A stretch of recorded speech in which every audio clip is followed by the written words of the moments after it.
Lakini njia ya tatu, ndugu zangu Waislamu, ni hiyo. Ama njia ya nne, ambayo pia ni moja katika njia muhimu sana, ni njia ya kuwa mzazi ajitahidi kumfundisha mtoto wake. Kama ana elimu, mzazi anatakiwa achukue Qur'an, akae na mtoto wake, aanze kumfundisha. Bali hili ni katika jambo ambalo ni muhimu sana, hasa kumfundisha mtoto wako mambo ya kimsingi ambayo Muislamu huyatumia kila wakati. Mfano, kama mtoto akiwa bado mdogo, umfundishe kusema bismillah.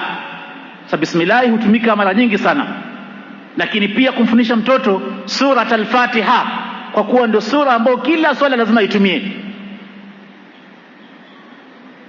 Lakini mafunzo mengi ambayo unajua ni muhimu pia mzazi amfundishe mtoto wake, kumfundisha mtoto wako kuswali na mengineo mengi, na pia tabia.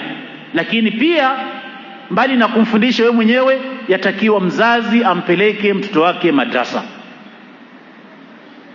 Mtume sallallahu alaihi wasallam anasema kwa hadithi iliyopokewa na Abdullah ibn Amr ibn As.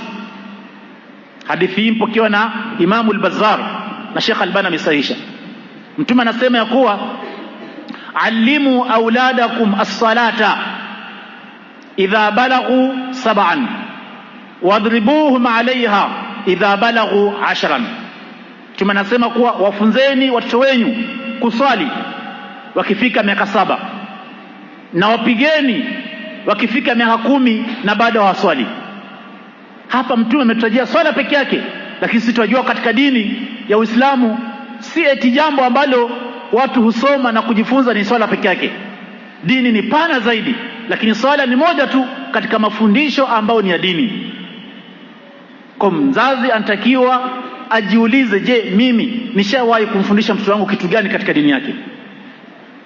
Na je, nishawahi kugharamika kiasi gani kwa kumpeleka mtoto wangu madrasa, ili hata mbele ya Allah utakuwa wewe una cha kusema ya kuwa hata kama mtoto wako atapotoka, lakini angalau ulichangia kwa kufanya kile ambacho ingekuwa Allah amemwandikia hidayah angeongoka.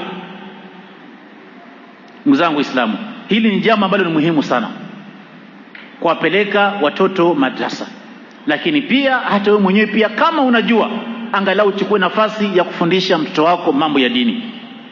Tumuombe Allah subhanahu wa ta'ala atujalie tuwe na wake na watoto ambao watatufurahisha katika maisha yetu, na watakuwa ni watoto na wake wema katika maisha yao.